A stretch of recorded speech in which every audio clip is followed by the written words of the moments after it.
Welcome to Business Unveiled Podcast. This is the place where we help overwhelmed, time-starved entrepreneurs like you make the profitable shifts to get more done and get more out of life. I'm your host, Angela Proffitt, award-winning 8-figure entrepreneur and CEO. And in every episode of Business Unveiled, I'm bringing you conversations that will give you the expertise and strategies that will scale your team and business so you can get shit done. That's GSD in our world. So get your time back and grow a business that helps you be present in your life. Let's do this, y'all. This episode is brought to you by the GSD Academy. This step-by-step business productivity online program will share with you exactly how to shift your mindset, set boundaries, build rock-solid processes, customize your message in order to strategically grow your revenues and get shit done. Visit angelaproffitt.com/GSD Academy. Hi, y'all. It's Angela. I'm back for another episode of Business Unveiled. And I'm so excited for our guest today because he is a serial entrepreneur. And I know we hear that word a lot, but Shawn's different. He's started more than 20 companies in the past 2 decades, and he still looks to launch new venture annually. And so he's an investor, a teacher, a high sought after speaker who communicates with really funny humor and bluntness, which I love because we all know that I'm pretty blunt too. And he really knows how to capture you guys. So I hope that you're ready to get like the rundown of how to really become an entrepreneur, because if you're listening and something's holding you back, Shawn's going to change that today. And he's also an author of 8 Unbreakable Rules for Business Startup Success, the greatest entrepreneur in the world, and world's greatest business plan. So, Sean Castrino, welcome to the show. It's great to be on the show. Awesome. So before we hop off into this entrepreneur land that you have completely crushed, take us back and tell us, how did you grow up? How did you even start down the entrepreneurship lane? Yeah, I mean, I grew up less than middle class is a kind way of saying it. So I was always mowing grass and doing things of that nature, but I fully intended to do the college route. I mean, I was a really good high school athlete, got an athletic scholarship Division I to go to college. So I was going to go one step better than my parents and just get a college education and kind of work my way through that way. And, you know, that definitely works. And so I went to college again, got out, had a great job in DC. And then I got married, had a brand new house, brand new kid, and then got let go overnight because of a leadership change. Oh, And I kind of knew right then that I would never, like my entire paradigm of security and working your way up ended that day. And I was like, no, I may work short term for somebody, but I will never be, you know, I'll never have my career, my finances dependent on another human being other than me.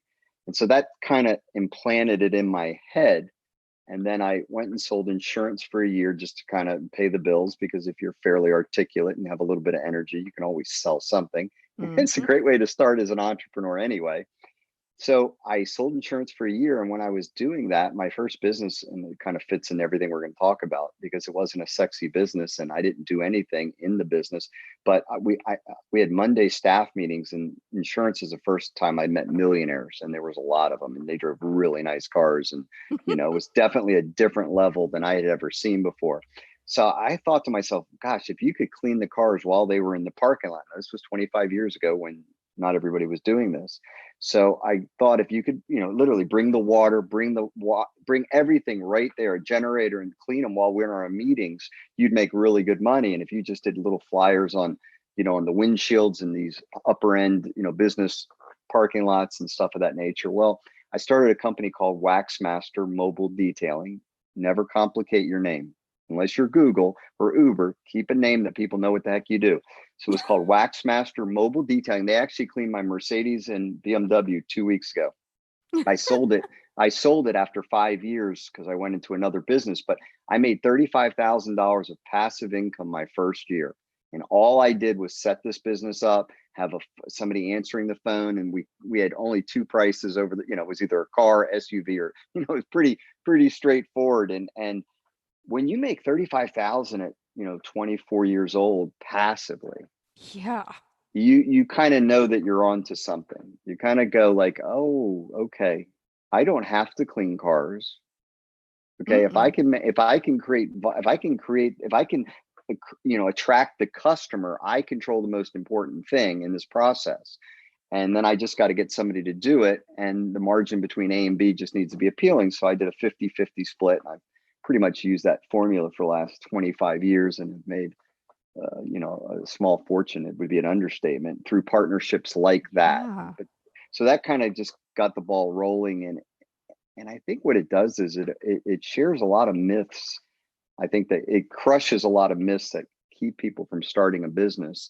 Like, you got to understand the industry. I didn't know anything about auto detailing in my life. Right. Number two is that you have to work in your business and be able to, to save money. I didn't work in my business. I actually think it's the complete opposite. Number three is you got to have a lot of startup money. I started that business with under $2,000 and a van payment on a used van. So it was pretty minimal.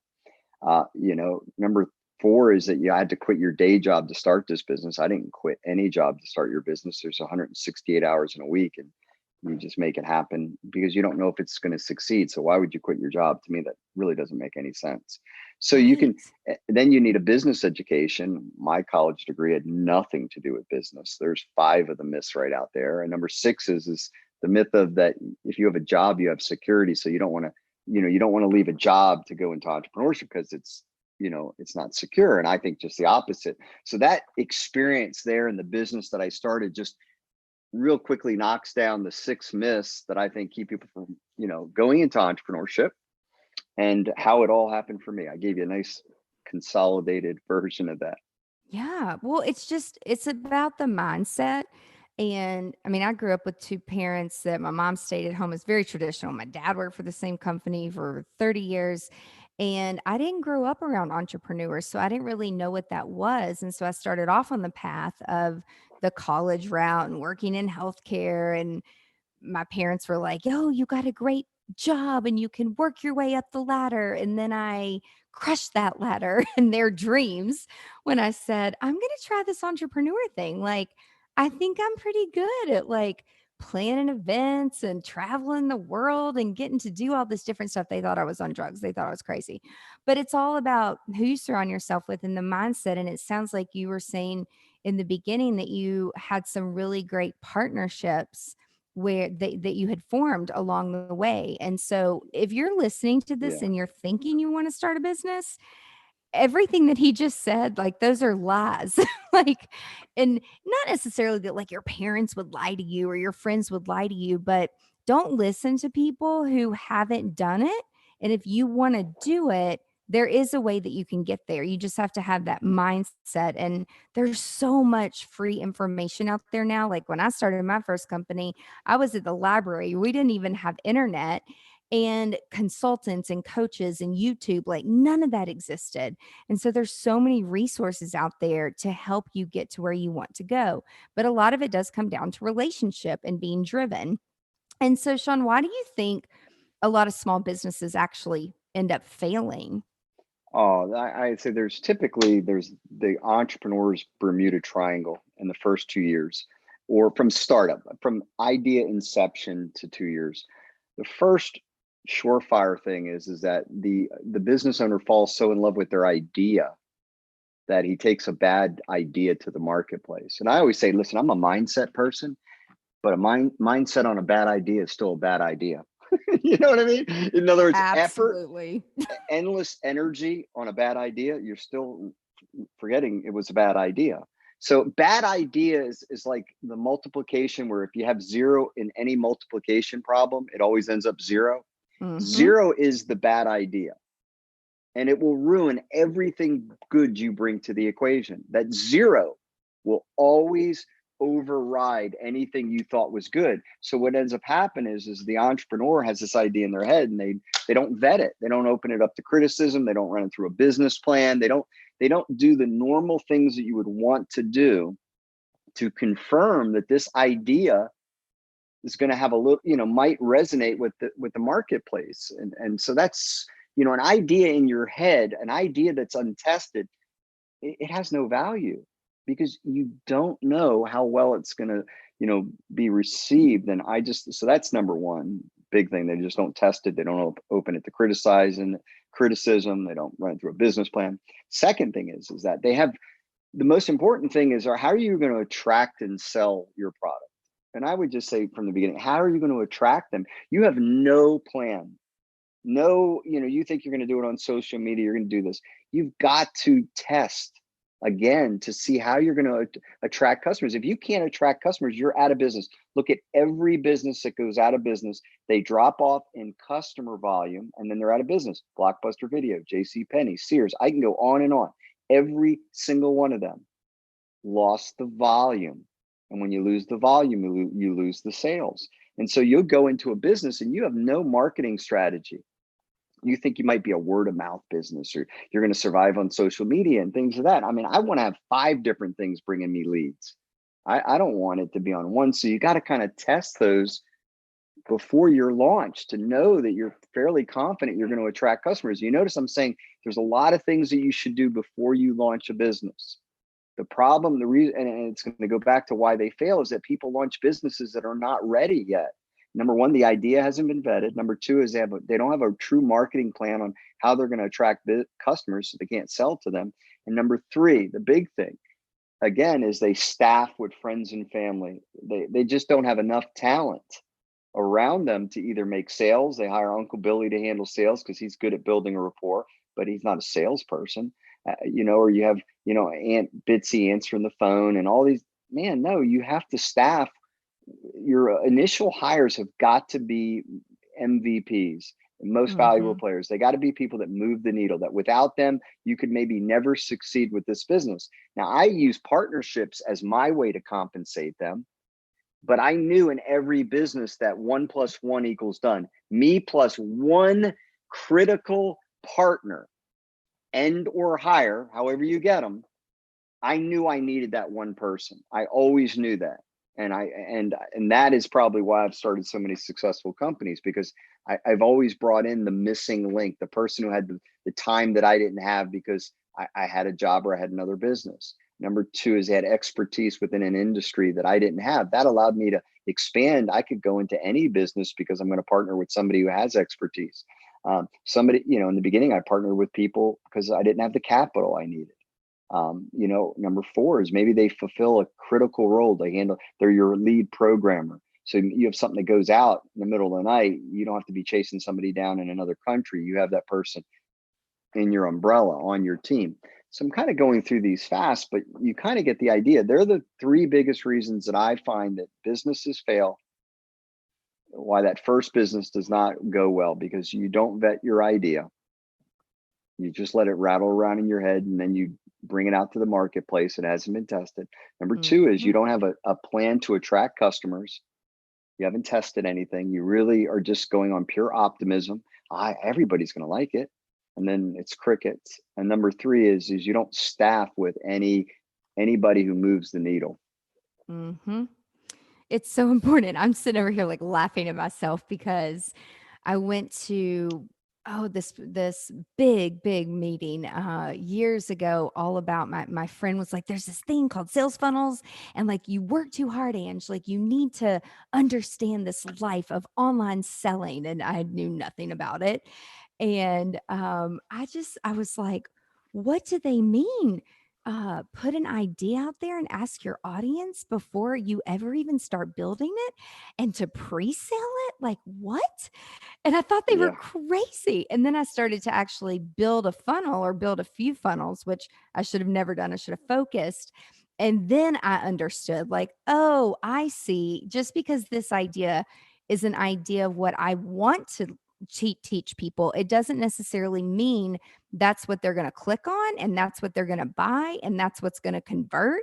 And so I learned the hard way where we did a lot of testing, did a lot of beta, took every single criticism and we changed the program and we made the funnel better. And guess what? After a year's time, now it actually sells. So you I had the have same to exact thing happen. really Yeah, exact same thing. yeah, it's like what I think and what actually converts is two different worlds. And so you have to step back and put your pride aside. And it's like, well, I know what I'm talking about. They don't know what they're talking about. Well, yeah, that's why you are the expert, but you have to sell it in a way that's going to be able to resonate with people. And what I was doing is I was just talking way over their heads because I have to meet people where they are, right? And then I love the one-on-one is done. I love that little Yeah. saying. It's like, No, "That's good. That's good. I get it." that's my go-to. 1 + 1 = done. I love it. I love it. So, I get conflicting thoughts on this question that I want to ask you. And so when I first wanted to open my company, which kind of was like a hobby company that was like fun and it was extra money, it was a side hustle. I really didn't see it as a business until I walked away in corporate America. And then I was like, oh shit, I got to pay all the bills. Like there used to be money in the bank. And now I actually need to like understand how to budget it. And so somebody said, well, what's your business plan? What's your 5-year plan? And I'm like, haha, I don't even have a plan for next month. What do you mean? Like I just take whatever comes my way because I really didn't need the money, which was kind of the stupidest thing I ever did. But I actually did go to the library and write a business plan. But why do you think people actually need a business plan? I give the two illustrations, and if they don't get it, then I can't help them. But number one, if I gave you $300,000, you won, a sweepstakes, and you won $300,000, some type of drawing. Let's say you won a drawing, you won $300,000 to have your dream house, but you had to build it. Would you go that day, that week, or even that month to like Home Depot and start buying lumber? No, you would get a blueprint. The first thing if I gave you $300,000 and I told you we would build, you got it to build a house, you would never just go do it. You would go, how many bedrooms do we need? How many bathrooms do we need? Do we need a master on the first floor?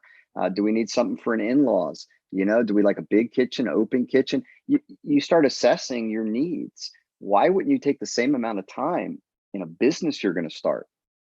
I mean, it makes no sense that you're just going to go run straight into it. I mean, it's never going to be perfect. You're never going to have everything perfect, but a business plan, has some very critical components that you need. And some other illustration is if I gave you $5,000 and said, hey, you just want a free vacation.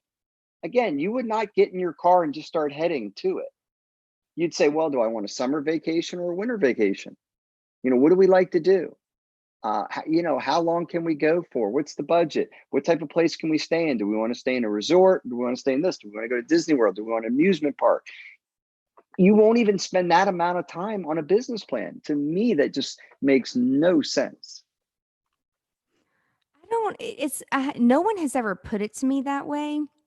And what I will say is, while it was like just painful, excruciating pain for putting it together because I didn't know anything when I was doing my first business.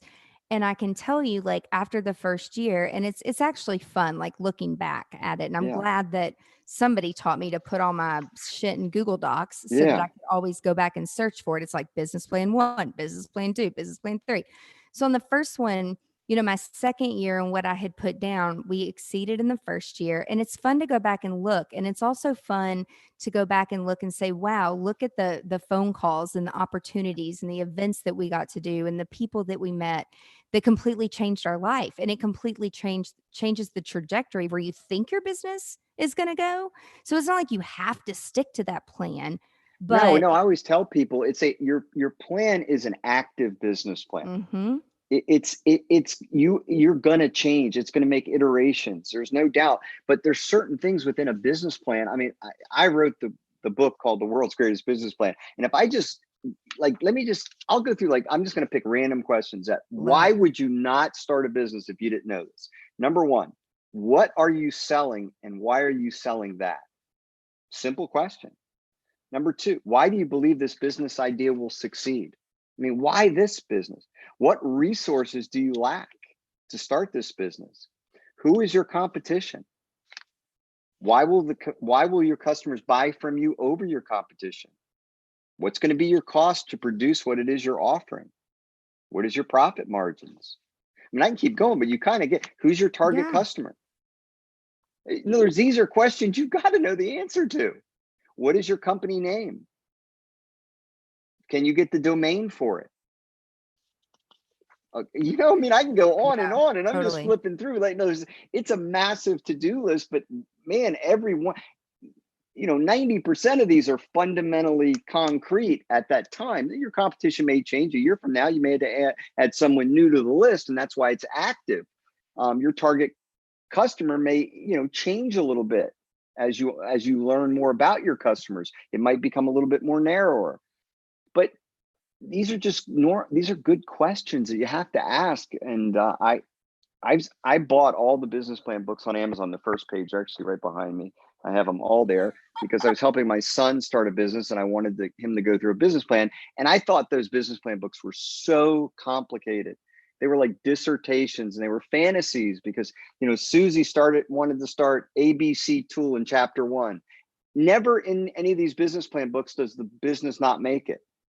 In chapter 10, Susie's doing great. She's doing philanthropic work. They've got cash in reserves, and they're expanding. Man, I just have really had that happen quite that way. So I want to do a business plan book that if if some of these questions made you uncomfortable and whatever, I accomplished it. Because maybe you need to pause if you don't have the right answers to these and you don't get the information you want. Maybe it's not the right business to start. Right. And another thing that I find in just mentoring mentees through the Entrepreneur Center is that, like you said, they're in love with their idea, but they're so excited, like they can't sleep at night, and they're just go, go, go, go, go, hustle, hustle, hustle, open, open, open. But like you said, slow down, stop, pause, think it all the way through, do the research. So you know that saying, build it and they will come. Bullshit. No, they won't. Like, it's not that easy anymore. Like, you kind of do need to have a plan. And I liked your analogy of building the house, because even when you've built a home, which I've built a couple homes, we're about to build another one. It'll be a business. It'll be the GSD house where people can come and get shit done and like do their content and stuff. But it's like, even trying to find the right plan that's going to fit with the right land. And then I'm like, well, what if we end up staying there? And what are the opportunities to build out so we can start with this in year 1?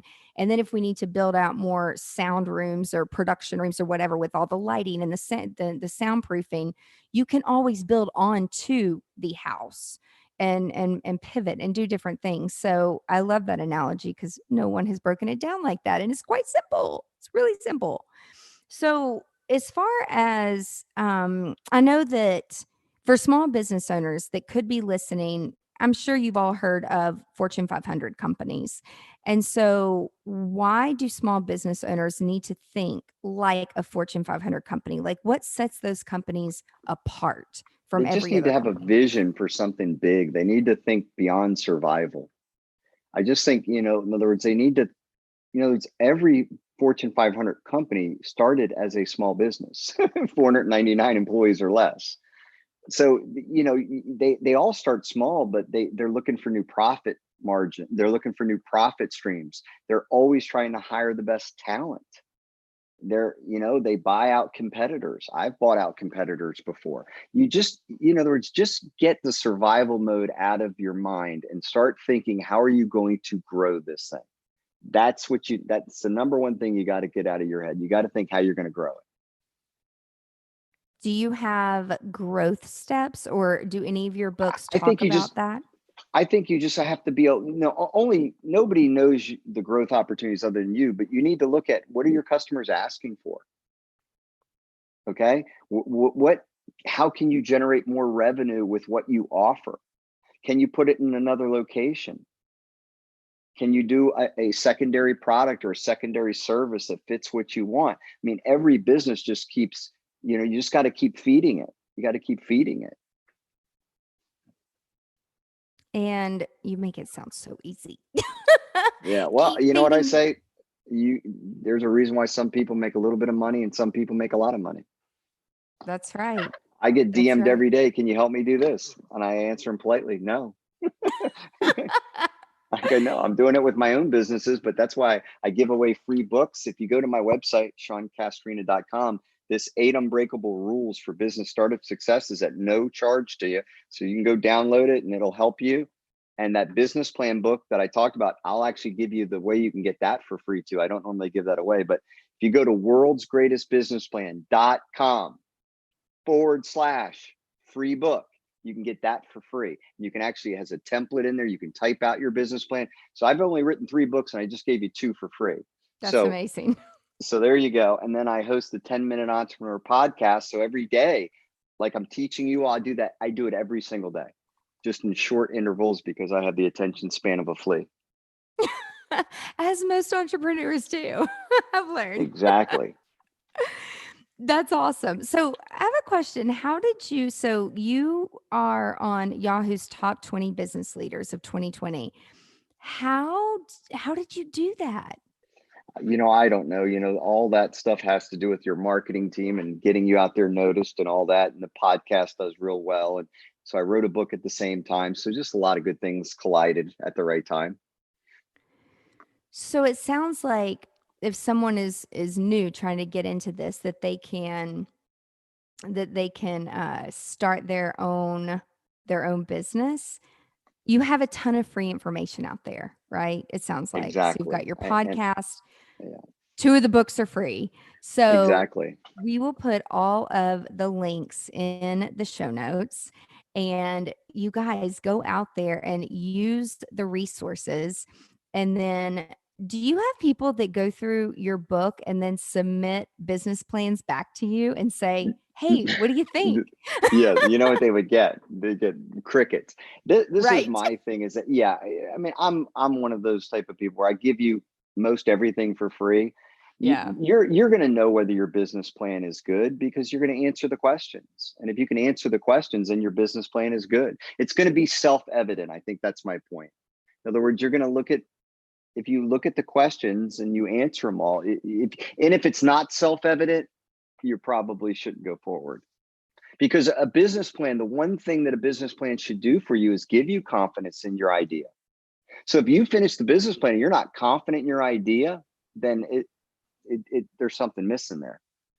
There's a So problem. There's a yeah, I problem. do a business plan to get excited about the business because I start seeing, wow, it's not as much competition as I thought. My costs aren't as much as I thought. The margins are better than I thought.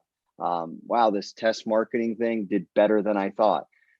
And the other side, all these things go negative, and then I realize I don't have a business that I want to run with. Yeah, and sometimes the business that I started, my first business for passion, it didn't turn out fun anymore Yeah, yeah. when it really Passion is an entrepreneur's mistress. yes. You start a business because you have a profitable idea. If you do that, it'll pay for all your passions. It'll help you feed people, clothe people, educate people. You can give away as much money as you want. But you have a business that should have never been started because it wasn't a profitable idea. I don't care how passionate about it won't succeed, and your passion that you had it'll be squashed. And I agree 100%. So profit over passion. Your profit will feed Always. your passion. I love that. Well, that is a great, great high note to end on. Shawn, thank you so much for your time today. And everybody that's listening, make sure you go to all the show notes, get all of Shawn's free info. Thank you so much for your time today. And be sure to tune in next week to another episode of Business Unveiled. Have a great day. Bye. That's it for this week's episode of Business Unveiled. Now that you have all the tools that you need to conquer the world and GSD, get shit done, would you share this with your friends and fellow business leaders? One thing that would really, really help us and help new listeners is for you to rate the show and leave a comment in Apple Podcast, Spotify, Stitcher, or wherever you tune in and listen to Business Unveiled. You can check out the show notes at angelaproffitt.com/podcast and link up with us on social media so you can share your biggest insights. And I want to know your aha moments. Until next week, remember, the profitable shifts and structures you're creating in your business help you be more present in your life. So get out there and GSD.